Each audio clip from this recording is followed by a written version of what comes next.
नमस्कार, आज आपके YouTube वीडियो चैनल समझ में आपका स्वागत है। आज हम force and laws of motion के बारे में देखेंगे। ये चैप्टर मैंने क्लास 9th NCERT में से लिया है। वीडियो के फर्स्ट पार्ट में हमने इसके थ्योरेटिकल पोर्शन को डील किया था। इस पार्ट में हम MCQs और न्यूमेरिकल्स को डील करेंगे। ये कंपटीशन के लिहाज से इम्पोर्टेंट लेसन है। चलिए हम इसको स्टडी करते हैं। The resultant force is given by resultant force किसके द्वारा दिया जाता है? Vector sum of all the forces, algebraic sum of all the forces, vector product of all the forces, scalar product of all the forces.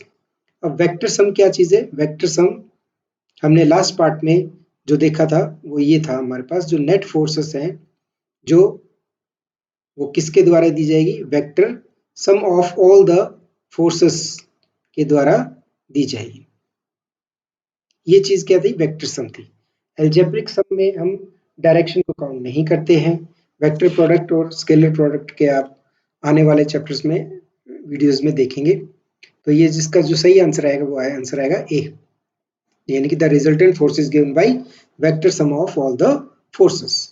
Next question, a body is acted upon bye 3 forces of magnitude 5 Newton, 4 Newton and 3 Newton in unknown direction.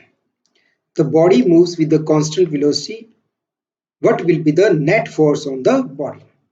आपके पास कोई body है जिसके ऊपर 3 forces काम कर रही हैं जो किसी भी डायरेक्शन में हो सकती हैं। अब इस पर जो फोर्सेस लगने के बाद ये बॉडी कांस्टेंट वेलोसिटी से मूव करती है। याद रखिए, जब कोई बॉडी कांस्टेंट वेलोसिटी से मूव करती है तो उस पर लगने वाली जो फोर्सेस होंगी वो क्या होंगी? बैलेंस्ड फोर्सेस होंगी। फोर्सेस का जो सम होगा वो कितना होता है? F इक्वल टू 0 होता है।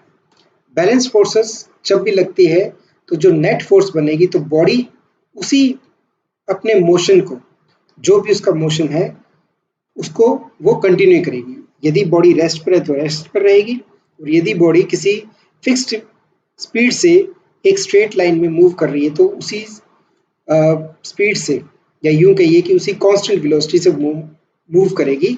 इसलिए इसका जो सही आंसर आएगा वो आएगा आंसर सी, यानी कि 0 न्यूटन।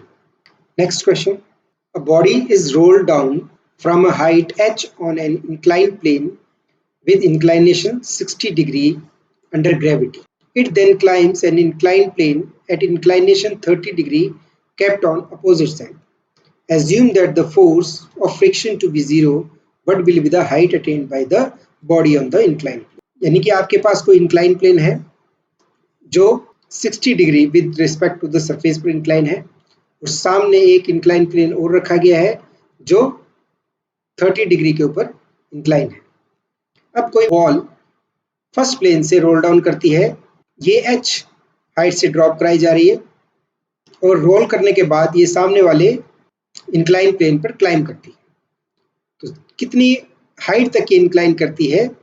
हमने ये अपने फर्स्ट पार्ट में देखा था कि ये एक एक्सपेरिमेंट था फर्स्ट लॉ ऑफ मोशन को प्रूव करने के लिए, और हमने ये पाया था कि जब ये कोई इस तरह की कोई केसेस होते हैं तो उसमें जो बॉडी है, चाहे इंक्लाइन प्लेन कितना भी हो, वो अपने जो स्टार्टिंग हाइट है उसको वो अचीव जरूर करेगी।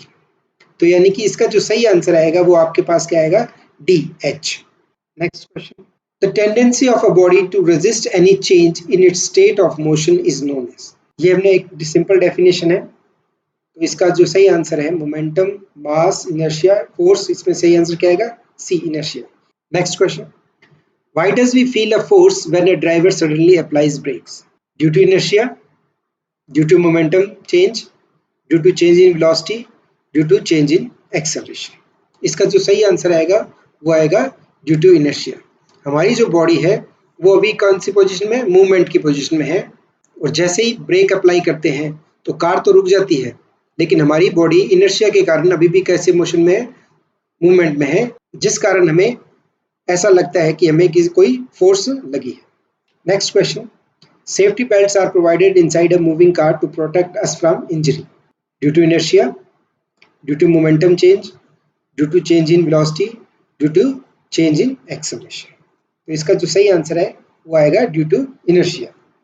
Next question, why do we tend to fall on one side when a motor car takes a sharp turn at high speed? तो जब कोई मोटर कार की हाई स्पीड से टर्न लेती है तो हम बाहर की तरफ क्यों गिरते हैं? इसका रीजन है इनर्शिया। जो हमारी बॉडी होती है वो अभी भी उसी स्टेट ऑफ मोशन को बना के रखती है, लेकिन कार मुड़ जाती है जिसके कारण हमारी बॉडी अभी भी बाहर की तरफ गिरती है। इसका रीजन है due to inertia. Next question, why it is advise to face forward while climbing down a moving bus? हमें जब किसी मूविंग बस से हम जब क्लाइंब डाउन करते हैं तो हमें ये कहा जाता है कि आगे मुंह करके उतरिए। तो इसका रीजन क्या है? इसका रीजन ये है कि बस अभी भी क्या है, मूव कर रही है, और मूव करने पर जब हम क्लाइंब करते हैं, क्लाइंब डाउन करते हैं, तो उस टाइम हमारे पैर अचानक रुक जाते हैं, लेकिन हमारी upper part of the body वो क्या है, अभी भी मूवमेंट की पोजीशन में है, जिस कारण हमें आगे की तरफ गिर सकते हैं इनर्शिया के कारण। तो इसका जो सही आंसर आएगा वो क्या आएगा, due to inertia. Next question, why it is advise to run for a few steps with the train while climbing down a moving train?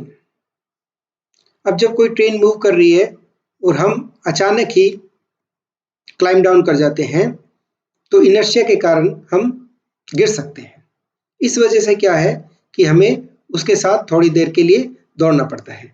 क्यों? क्योंकि हमारी upper part of the body क्या है, इनर्शिया के कारण अभी भी क्या है, मूवमेंट में है, और हमारे पैर क्या है, जो रुक जाएंगे। इसलिए हमें इनर्शिया के कारण थोड़ी देर के लिए उसके साथ दौड़ना चाहिए, वरना हम गिर सकते। तो इसका सही आंसर आएगा due to inertia. When we vigorously shake branches of a tree the leaves gets detached. जब हम किसी पेड़ की टहनी को बहुत जोर से हिलाते हैं तो जो लीव्स होते हैं वो क्या है, नीचे गिर जाते हैं। इसका रीजन क्या है?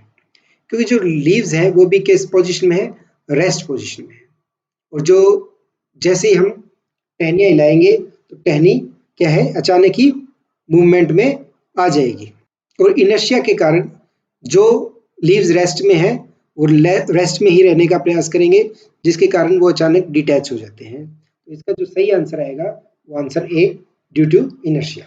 Next, a carpet is beaten with a stick, dust comes out of it, why? जब किसी कारपेट को किसी स्टिक से बीट किया जाता है तो जो डस्ट है वो बाहर आ जाती है। इसका रीजन क्या है?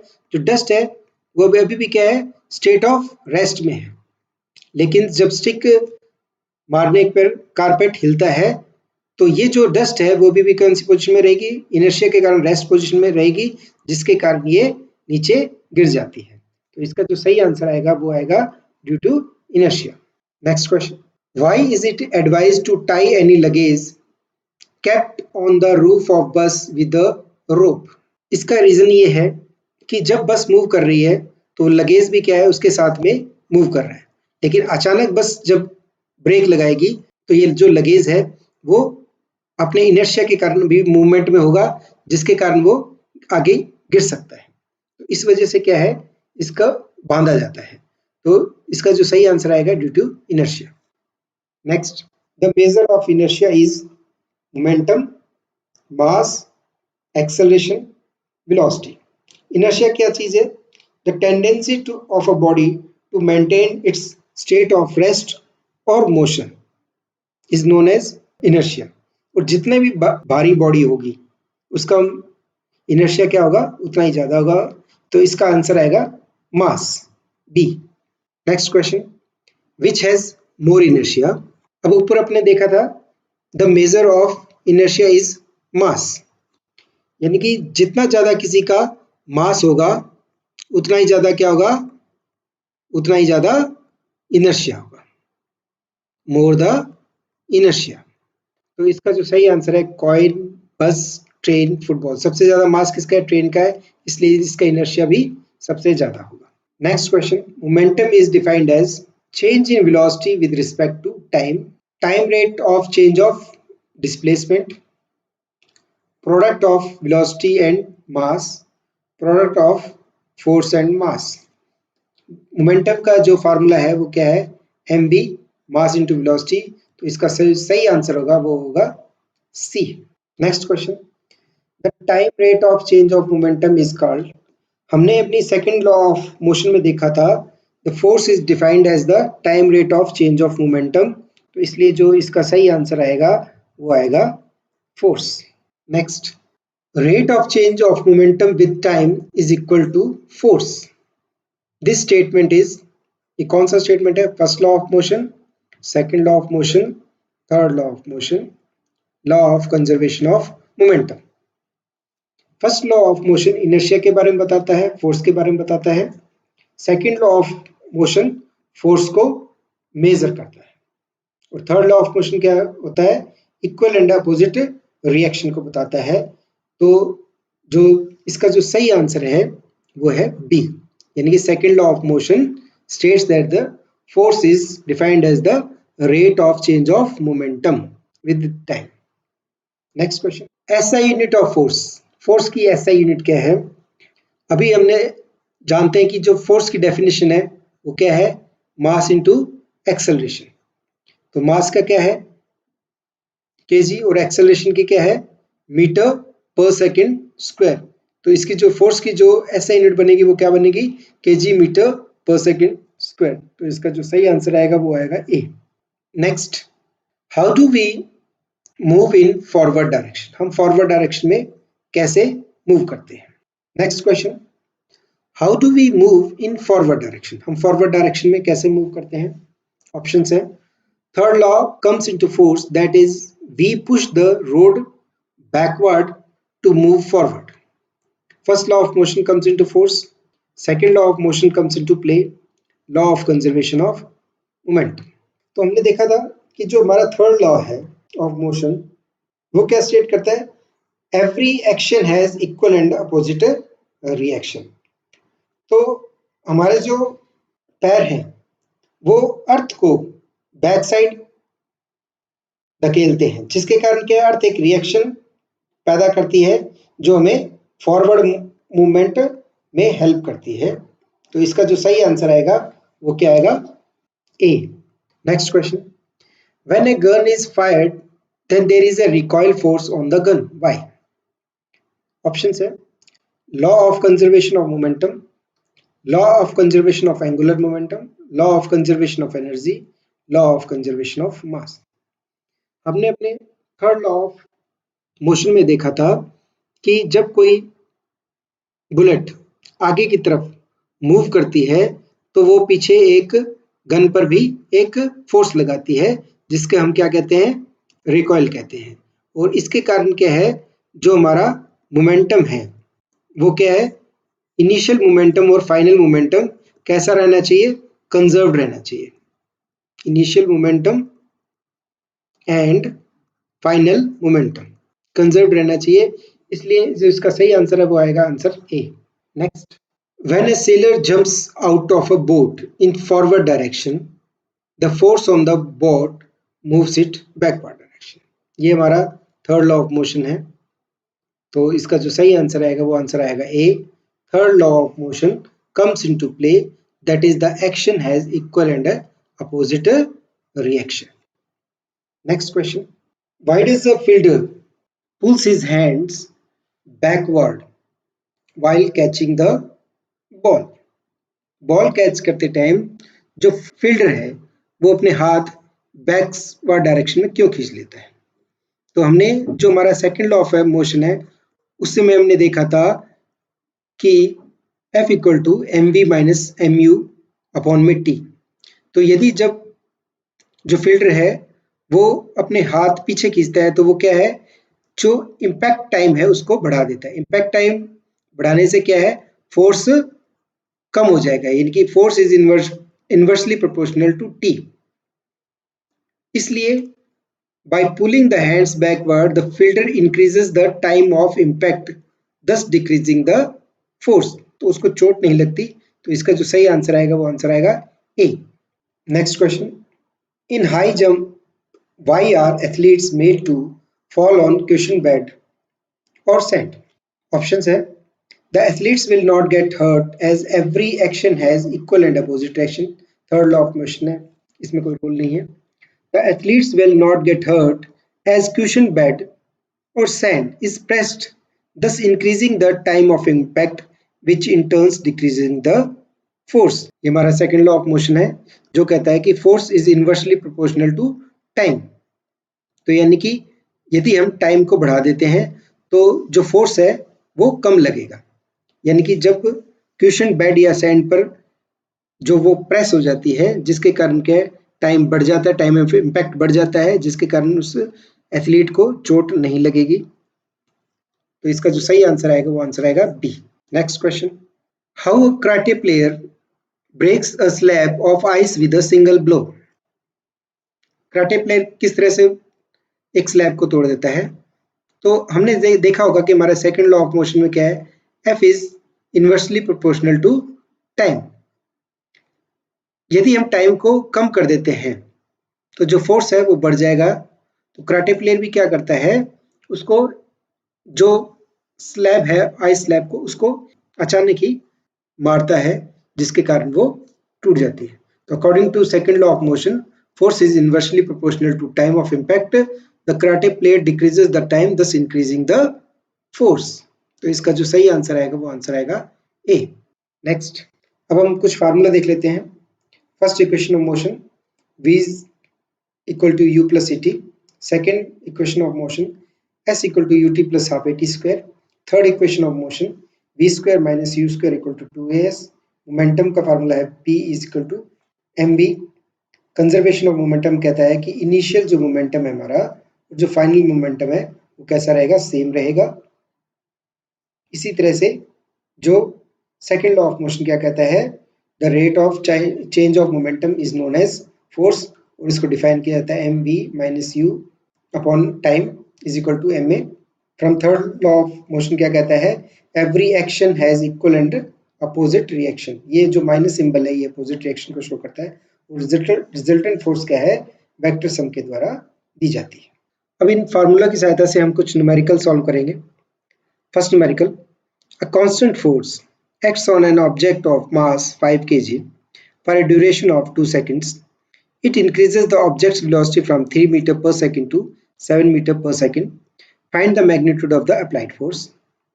Now if the force was applied for a duration of 5 seconds, what would be the final velocity of the object. अब इसमें दो पार्ट है. सबसे पहले फर्स्ट पार्ट में हम फोर्स का जो फार्मूला है वो लगा लेते हैं. From second law of motion, mv minus u upon में t. आप इसमें वैल्यू रखिए. 5, वेलोसिटी कितना है हमारे पास 7, माइनस इनिशियल वेलोसिटी हमारे पास 3 अपॉन में जो टाइम था 2 सेकेंड्स. और जब हम इसको सॉल्व करेंगे तो हमारे पास आंसर मिलेगा 5 इंटू 4 अपॉन में 2, और ये आंसर आएगा हमारे पास 10 न्यूटन. और इस फोर्स को सेकंड केस में हमें फाइनल वेलोसिटी निकालनी है. यदि ये फोर्स 5 सेकंड्स के लिए अप्लाई करती है तो सेम फार्मूले में हम वैल्यू पुटअप कर देते हैं, m v minus u upon में t. f कितना है हमारे पास 10 न्यूटन है, मास 5, वेलोसिटी हमें मेजर करनी है, और u हमारे पास जो इनिशियल वेलोसिटी थी कितनी थी 3, और time is equal to 5 seconds. 5 से 5 कैंसिल आउट, 10, 3 इधर आ जाएगा तो आपके पास आंसर आएगा 13. तो जो सही आंसर है वो 10 न्यूटन फोर्स है और 13 मीटर पर सेकेंड इसकी वेलोसिटी है. Next question, which would require a greater force accelerating a body A of 2 kg mass at 5 meter per second or body B 4 kg mass at 2 meter per second. तो इसमें simple आपको formula लगाना है ma.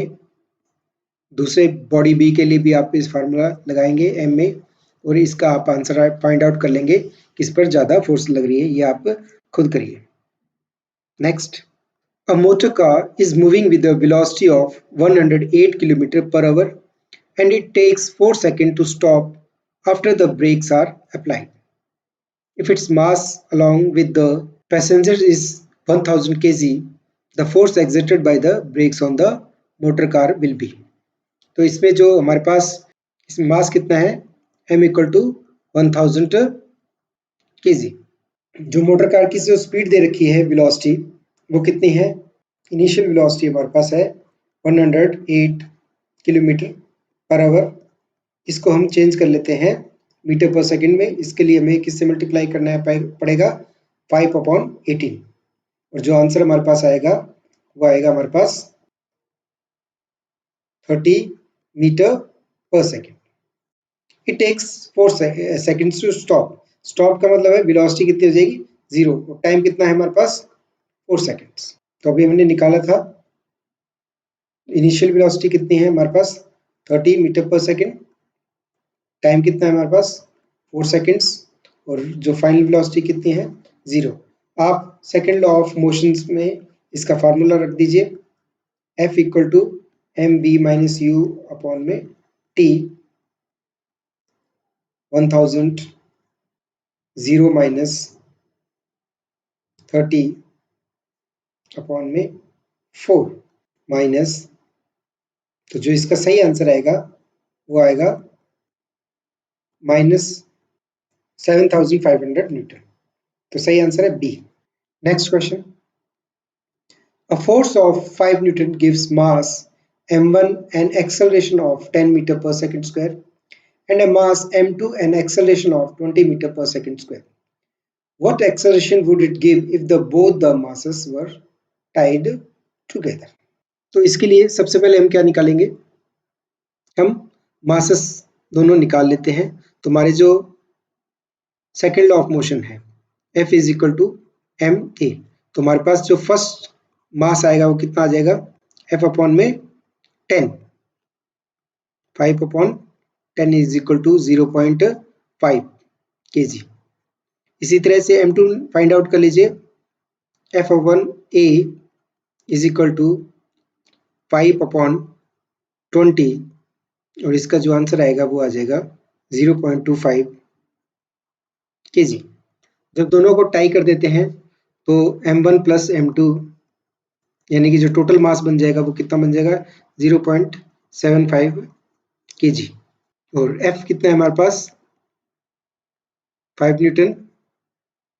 तो acceleration कितना आएगा हमारे पास F upon में टोटल m1 प्लस m2 0.75 15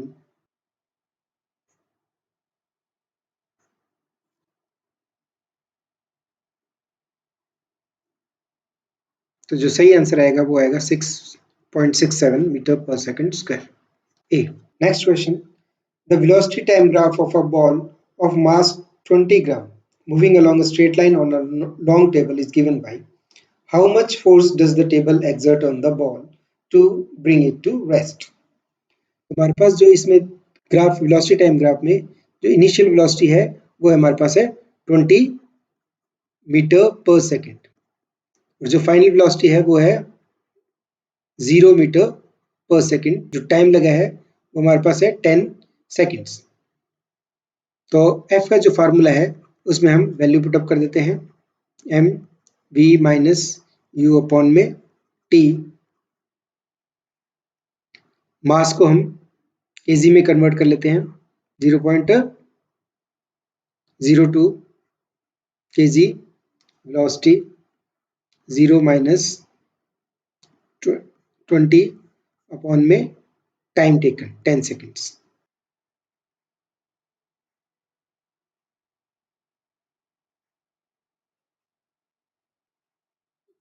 तो जो आंसर आएगा हमारे पास आएगा माइनस 0.04 या यूँ कहिए कि माइनस 4 × 10⁻⁻² न्यूटन। तो इसका जो सही आंसर है वो आंसर है C. Next question, a bullet of mass 20 gram is horizontally fired with a velocity 150 meter per second from a pistol of mass 2 kg. What is the recoil velocity of the pistol? तो इसके लिए हम law of conservation of momentum लगाते हैं। हमारे पास जो initial momentum है वो कितना है 0 है और final momentum momentum of bullet plus momentum of pistol. तो इसमें वैल्यू पुट कर देते हैं। 20 ग्राम्स को हम कन्वर्ट कर लेते हैं केजीज में। Velocity 150 plus mass of pistol 2 kg दिया हुआ है। वेलोसिटी हमें फाइंड आउट करनी है। तो हमारे पास जो आएगा इस क्वांटिटी को हम दूसरी साइड में ट्रांसफर कर देते हैं। तो 0.021 upon into 150 with a minus sign, ये 2 है हमारे पास, इसको डिवाइड में ले आते हैं। तो हमारे पास जो वेलोसिटी है वो इस तरह से आ जाएगी। तो जो आंसर आएगा हमारे पास आएगा वो आएगा 1.5 मीटर पर सेकेंड। तो इसका जो सही आंसर है वो आंसर है A. Next, a girl of mass 40 kgs jumps with a horizontal velocity of 5 meter per second onto a stationary cart with the frictionless wheels. The mass of the cart is 3 kg. What is her velocity as the cart starts moving? Assume that there is no external unbalanced force working in the horizontal direction. ये same question है जो हमने just ऊपर अभी किया था। इसमें हम कंजर्वेशन ऑफ मोमेंटम का यूज करेंगे, कंजर्वेशन ऑफ मोमेंटम, और इसकी हेल्प से आप कार्ट की जो वेलोसिटी है वो फाइंड आउट कर लेंगे। ये आप खुद करिए।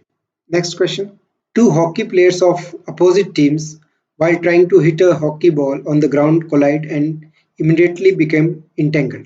One has a mass of 60 kg and was moving with a velocity of 5 meter per second, while the other has a mass of 55 kg and was moving faster with a velocity of 6 meter per second towards the first player. In which direction and with what velocity will they move after they become entangled? तो इसके लिए हम क्या करते हैं, सबसे पहले ये देख लेते हैं कि मान लीजिए जो फर्स्ट प्लेयर है वो राइट डायरेक्शन की तरफ मूव कर रहा था और जो सेकंड प्लेयर है वो फर्स्ट डायरेक्शन की तरफ मूव कर रहा था। फर्स्ट का मास m1 60 kg और वेलोसिटी, इनिशियल वेलोसिटी कितनी है हमारे पास 5 मीटर पर सेकंड है। और जो सेकंड है उसका इनिशियल जो मास है m2 is equal to 55 kg, और जो इनिशियल वेलोसिटी है, क्योंकि ये लेफ्ट साइड की तरफ मूव कर रहा है इसलिए इसकी वेलोसिटी है -6 मीटर पर सेकेंड। हम इसमें कंजर्वेशन ऑफ मोमेंटम लगाएंगे, यानी कि initial momentum is equal to final momentum. तो इनिशियल मोमेंटम है m1 u1 plus m2 u2, और जो फाइनल मोमेंटम है, क्योंकि इंटेंगल्ड के बाद इन दोनों का मास दोनों कंबाइंड हो जाता है, तो m1 प्लस m2 और वेलोसिटी हमें फाइंड आउट करनी है। इसमें आप वैल्यू पुटअप कर दीजिए। 60 into 5 plus 55 into -6 is equal to, दोनों इंटेंगल होने के बाद इनका मास कंबाइन हो जाता है, तो 60 प्लस 55 और वेलोसिटी हमें ढूंढनी है। तो हमारे पास आंसर आ जाएगा 300 माइनस में 330 115 v minus 150 is equal to v। इसको सॉल्व करने के बाद हमारे पास आंसर आएगा ए 0.26 मीटर पर second from second player to first player, क्योंकि आंसर किस में आ रहा है, माइनस में आ रहा है। Next, if action is always equal to the reaction then how does a horse pulls a cart? First option हमारे पास, the action and reaction acts on different objects and not on the same object. The horse pushes the earth, which pushes the horse tied with the cart in forward direction. Second option, the muscular force of horse is more. C, the cart has zero friction. D, none of the above. तो इसका जो सही answer आएगा वो A आएगा। Next, why is it difficult for a fireman to hold a horse which ejects large amount of water at high velocity? अब according to third law of motion, क्योंकि यहाँ पर क्या है, पानी बहुत ज़्यादा अमाउंट में बाहर की तरफ निकल रहा है विद हाई वेलोसिटी, तो इसका जो मोमेंटम होगा काफ़ी ज़्यादा होगा, और जो इसके द्वारा एक जो एक्शन बनेगा वो इसको बैकवर्ड डायरेक्शन में लगेगा, यानी कि जो फायरमैन है उसको संभालने के लिए, उस सोर्स को संभालने के लिए काफी मुश्किल आएगी। तो इसका आंसर है because due to the third law of motion and law of conservation of momentum the recoil is very high. तो इसका सही आंसर है A. Next, from a rifle of mass 4 kg a bullet of mass 50 gram is fired with an initial velocity of 35 meter per second. The initial recoil velocity of the rifle is, ये question हम ऊपर भी कई बार check कर चुके हैं। तो इसमें कंजर्वेशन ऑफ मोमेंटम का फार्मूला लगेगा, conservation of momentum. It says that initial momentum is equal to the final momentum. So initial momentum of bullet and rifle is equal to 0 और final momentum क्या है, mv plus mv, जहाँ पर small M we bullet के मास और velocity के लिए और बड़ा एम और बड़ा वी राइफल के लिए है। तो इसमें आप वैल्यू पुटअप कर दीजिए। मास की of bullet is 0.05 kg into velocity कितनी है, यहाँ 35 मीटर पर सेकंड है, plus mass of the gun is 4 kg and velocity में फाइंड आउट करनी है। तो दूसरी साइड में ट्रांसफर करने के बाद हमारे पास ये कुछ इस तरह से आ जाएगा, इंटू 35 अपॉन में 4। जब इसको सॉल्व करेंगे तो इसका आंसर आएगा -0.4375 मीटर पर सेकेंड। तो इसका जो सही आंसर है वो आंसर है A. Next, two objects of masses 100 gram and 200 gram are moving along the same line and direction with the velocity of 2 meter per second and 1 meter per second respectively. They collide and after the collision the first objects move at a velocity of 1.67 meter per second. The velocity of second object is, यहाँ पर law of conservation of momentum use होगा, m1 u1 plus m2 u2 is equal to m1 v1 plus m2 v2। इसमें आप value put up कर लीजिए। 100 ग्राम को हम convert कर देते हैं 0.1 kg और इसकी जो इनिशियल वेलोसिटी है 2। इसी तरह मास कितना है दूसरी बॉल का या ऑब्जेक्ट का, 0.2 kg multiplied by velocity u, 2 कितना है 1। अब जो मास m1 है वो सेम रहेगा 0.1 और वेलोसिटी है वो कितने हैं 1.67 प्लस m2 0.2 वेलोसिटी हमें फाइंड आउट करनी है। तो जब इसको सॉल्व करेंगे तो 0.2 plus 0.2 is equal to 0.167 plus 0.2 velocity हमें फाइंड आउट करनी है। तो क्वांटिटीज को ट्रांसफर करके आप फाइंड आउट कर लीजिए, 0.4 माइनस 0.167 अपॉन 0.2, ये आपके पास वेलोसिटी आ जाएगी और इसको सॉल्व करने के बाद आंसर आपके पास आता है 1.165 मीटर पर सेकेंड। तो इसका जो सही आंसर आएगा वो आंसर आएगा A. Next, an object experiences a net zero external unbalanced force. Is it possible for the object to travel with non-zero velocity? State the condition that must be placed on magnitude and direction of the velocity. इस question में क्या है, an object experiences a net zero external unbalanced force, यानी कि जो हमारे पास जो फोर्स है वो कितनी है, जीरो इस पर लग रही है। और हम जानते हैं अपने फर्स्ट लॉ ऑफ मोशन या लॉ ऑफ इनर्शिया से कि कोई बॉडी जो रेस्ट पर है वो रेस्ट पर रहेगी और कोई किसी एक कांस्टेंट वेलोसिटी से मूव कर रही है तो वो मूव करती रहेगी। तो इसमें ये बॉडी नॉन जीरो वेलोसिटी से कॉन्स्टेंटली मूव कर रही है, तो इसका आंसर है यस। और इसके लिए कंडीशंस क्या लगेंगी, कंडीशन लगेंगी the magnitude of the velocity should be constant and the object should move in the straight line. Next question, a batsman hits a cricket ball which rolls on a level ground. After covering a short distance, the ball comes to rest. The ball stops because. तो अब जानते हैं कि ball क्यों रुक जाती है. इसका रीजन है फ्रिक्शन. इसका आंसर आएगा C. There is a force on the ball which opposes the motion. Next, a truck starts from rest and rolls down a hill with a constant acceleration. It travels a distance of 400 meters in 20 seconds. Find its acceleration.